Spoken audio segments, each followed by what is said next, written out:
علامہ اقبال علیہ رحمہ نے ایک شکوہ بیان کیا ہے ابو جہل کا، جو اس نے کعبے کے پردے کو لٹک کر کے پکڑ کر کے زار و قطار رو کے اللہ سے کیا ہے، اور شکوہ حضور کا کیا رب سے۔ ابو جہل نے کہا کہ اس نے قریش کی عزت کو، ہمارے تفاخر کو خاک میں ملا دیا ہے، اور میرا سینہ بڑا زخمی ہو گیا ہے۔ در نگاہ او یکے بالا و پست، با غلام خیش بر یک خان نشست، کہ اس کی تو نظر میں اونچ نیچ ہے ہی نہیں، یہ تو غلام کے ساتھ بیٹھ کے کھانا کھا لیتا ہے، تو اگر یہ دین یہ لے کر آیا ہے تو پھر قریش کا وقار کدھر جائے گا؟ یہ کعبہ کے پردے سے لپٹ کر کے اللہ سے شکایتیں حضور کی لگا رہا ہے ابو جہل۔ اللہ اکبر۔ تو وہ غلام کو انسان نہیں سمجھتے تھے۔ جب غلام آقا کے جوتے اذن کے بغیر چھو بھی نہ سکے، میرے حضور معراج سے واپس پلٹیں اور کہیں بلال تو کون سے نیک عمل کرتا ہے، جنت میں تیرے قدموں کی آہٹ سنتا رہا۔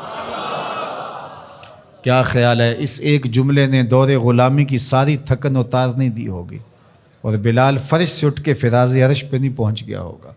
حضرت سیدنا عثمان غنی رضی اللہ تعالی عنہ جمعے کی تیاری کرتے، تو جمعے کی تیاری ہوتی ہے غسل کیا جائے، کپڑے بدلے جائیں، تیل لگایا جائے، خوشبو لگائی جائے، تو تیاری میں ایک شامل یہ تھی غلام آزاد کیا جائے، ہر جمعے کو ایک غلام آزاد کرو۔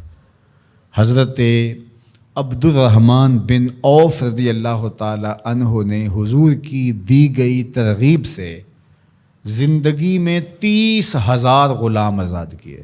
اتنے طریقے دیے غلام آزاد کرنے کے، قسم توڑ بیٹھو غلام آزاد کرو، کفارہ زہار میں غلام آزاد کرو، روزہ توڑ بیٹھو غلام آزاد کرو، کفارہ قتل میں غلام آزاد کرو۔ ویسے ترغیب دی تو آج دیکھتے ہیں کہ غلام نہیں ہیں۔ اسلام نے اتنے طریقے دیے، اور کافر کو بھی آزاد کرنے کا ثواب ہے، مومن کو بھی آزاد کرنے کا ثواب ہے۔ لازمی نہیں کہ مسلمان غلام کو آزاد کرو، کافر غلام ہے تو اس کو بھی آزاد کرو، اس کا بھی تمہیں ثواب ملے گا۔ ایک جان کو آزاد کرنا ہے۔ اور پھر ہوا کیا کہ مسلمانوں نے غلام آزاد کرنے شروع کر دیے۔ آدھی دنیا غلاموں سے بھری ہوئی تھی، آدھی آقاؤں سے بھری ہوئی تھی۔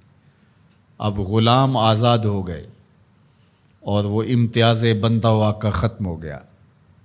ایک صالح پاکیزہ معاشرت وجود میں آئی، اور وہ وقت زمانے نے دیکھا کہ حضرت عمر رضی اللہ تعالی عنہ نے مکے کے گورنر کو بلایا کسی کام کے لیے مدینے، تو انہیں پوچھا کہ اپنے پیچھے کس کو اپنا قائم مقام گورنر بنا کے آئے ہو؟ تو انہوں نے کہا ابن ابزے کو۔ انہوں نے کہا یہ ابن ابزے کون ہے؟ میں نہیں جانتا۔ کہا یہ ایک غلام ہے۔ تو کہا اے غلام کو گورنر بنا آئے ہو؟ کہا کہ وہ قرآن جانتا ہے۔ تو حضرت عمر رضی اللہ تعالیٰ عنہ نے کہا مجھے حضور کا فرمان یاد آ گیا، یہ قرآن لوگوں کو پستیوں سے اٹھا کے بلندیوں تک لے جائے گا۔ غلام گورنر بنے۔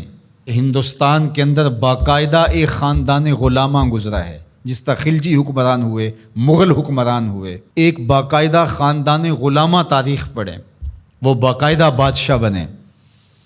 تو یہ تاریخ ہے۔ بھلا غلاموں کو اس مسند پہ بٹھایا جا سکتا تھا، سوچا بھی جا سکتا تھا؟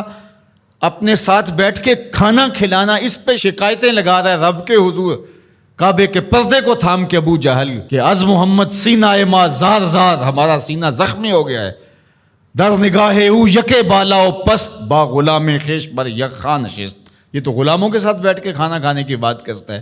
اگر یہ دین ہے تو پھر قریش کا وقار کدھر جائے گا؟ لیکن حضور نے غلاموں کو عزت دی، ان کو وقار دیا۔ اللہ اکبر۔ انسانیت آزاد ہی میلاد والے رسول کے صدقے سے ہوئی ہے۔ انسان غلامی کی زنجیروں میں جکڑا ہوا تھا، انسانیت کو غلامی سے آزادی دی ہے تو میلاد والے محمد عربی نے دی ہے۔ تو ہم کیوں نہ پھر حضور پہ درود پڑھیں، اور کیوں نہ حضور کا ذکر خیر کریں۔